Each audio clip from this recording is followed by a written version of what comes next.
বন্ধুরা শুভ সকাল। তো সকাল সকাল কি কাজ করে নিয়েছি একটু বলে দিই। সকাল সকাল যা যা খাবার বেঁচেছিল কুকুরকে দিয়ে দিয়েছি, আর দোকান গিয়েছিলাম। আর সকালবেলা থেকে আর একটা ব্যাড নিউজ কি, সকালবেলা 6টার সময়তে আজকে আবার আমার চলে গেছিলো ওয়াইফাই নেটওয়ার্কটা। তো দেখুন, একটা আমুল দুধের প্যাকেট নিয়ে এসেছি, 1.5 কেজি আলু নিয়ে এসেছি, এখানে রসুন নিয়ে এসেছি, আর কি নিয়ে এসেছি চলুন ওখানে দেখায়। ঘরটা পরিষ্কার করে নিয়েছি। এখানে এখন পর্যন্ত ঠিকঠাক সেরকম পরিষ্কার হয়নি। এগুলো আমার মেয়ে মাত্র টিউশনে গেল। চিনি নিয়ে আসলাম, চিনির পটলাটা খোলা আছে। ছাতু নিয়ে আসলাম, যে ছাতুটা খোলা আছে। নুনটা এই মাত্র নিয়ে আসলাম, নুনটা খোলা আছে। তো এগুলো এখন আমি কৌটাতে ভরে নেবো। রান্নাঘরটা এখন পুরো এলথেল হয়ে আছে, কারণ আমাদের এখানে একটা চলছিল, ওই জন্য আমি খানিকক্ষণ গিয়েছিলাম ওখানে। জল ভরে নিয়েছি। এখানে আমার ভাসরাইটি ছাড়া আছে, জলটা ভরা হয়ে গেছে। বিরাট বড় কাজ।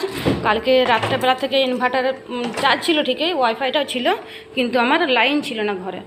তার জন্য ফ্রিজটা বন্ধ ছিল। ইনভার্টারে সব কিছু চলবে, শুধুমাত্র ফ্রিজটা, সাবমার্সেলটা, এসিটা বাদ দিয়ে সেরকম ইনভার্টারে সেটিং করা আছে। এই যে ইনভার্টার আমার বড়। তো চলো, এখন চারদিকে জামা কাপড় বাসন সব হয়ে আছে। এই মাত্র টিউশনে গেল, এখন 7:30 বাজছে। এই মাত্র ওয়াইফাই লাইনটা এলো।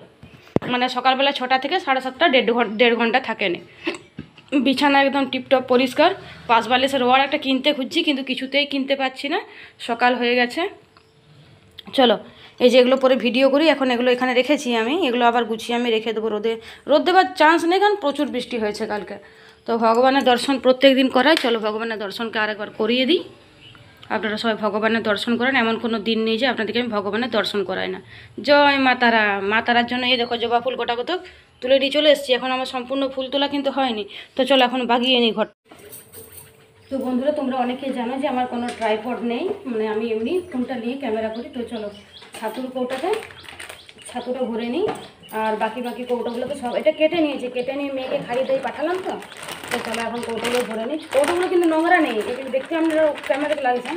কৌটাগুলো এক ফোঁটা নোংরা না। এটা ছাতু ফোটাই, এটা প্যাকেট দিয়ে প্রত্যেকবারই আমি ভালো করে কৌটাটা ধুয়ে নিই। তো ছাতুর কৌটাতে ছাতু ভরে দিলাম। এবার চিনির কৌটাতে, বর্ষাকাল তো তার জন্য এমনি হয়ে গেছে চিনির কৌটাটা। আবার একবার এই যে চিনিটা ভরে দিলাম।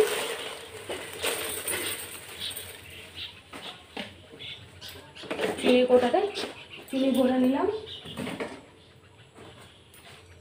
নুনের কৌটাতে নুনটা ভরে নিলাম। এতটা নুন এই কৌটাটাতে যাবে না, দেখি একটা আলাদা কৌটা করে।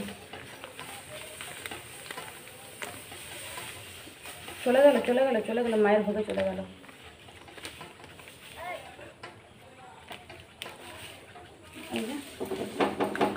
ভরে নিলাম। চলো এবার বাকি ঘরের কাজগুলো ঝটপট সেরে নিই। বাসন ধোয়া বাকি আছে, কারণ ট্যাঙ্কিতে জল ছিল না, কারেন্ট ছিল না, তো ওই জন্য প্রচুর বাসন আছে। এই দেখো এখানে এই যে এগুলো আছে, এগুলো এখানে রেখেছি। চলো এই দেখুন কাপড় জামা মেলা হয়ে গেল, এতগুলো সকালবেলায় কেচে মেলে দিলাম। তো চলুন সকালবেলায় কি ফুল ফুটেছে একটু দেখিয়ে দিই। গোলাপ ফুলটা ভালো ফুটেনি, এই যে কেমনই ফুটেছে। এই যে অপরাজিতাগুলো আস্তে আস্তে ফুটছে। কালকে প্রচুর বৃষ্টি হয়েছে সারা রাত। এখানে একটা অপরাজিতা সাদা আছে, এখানে একটা সাদা অপরাজিতা আছে। এগুলো সব বাসিগুলো। এইখানে একটা কনে আছে, এই যে সাদা অপরাজিতা। এগুলো সব বাসিগুলো, ফুলগুলো ফেলে দিলাম। আর যেগুলো সেগুলো টাটকা, সেগুলো থাকুক।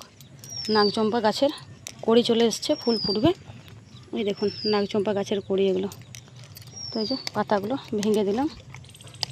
ফুলটা ফুটুক। তো এখন খুব নরম গাছটা মানে হাত দিতে ভয় লাগে, এত নরম। এলামুন্ডা গাছটা মনে হচ্ছে এই যে বেঁচে আছে, এবার চিন্তা নেই। তো চলো এখন নিচে যাব। আর সেরকম কিছু ফুল ফুটেনি। এখানে তো রজনীগন্ধাগুলো মরে গেছে। এখানে থানকুনি পাতা তো আছে, আর এই যে রজনীগন্ধাগুলো এখানেগুলো আছে।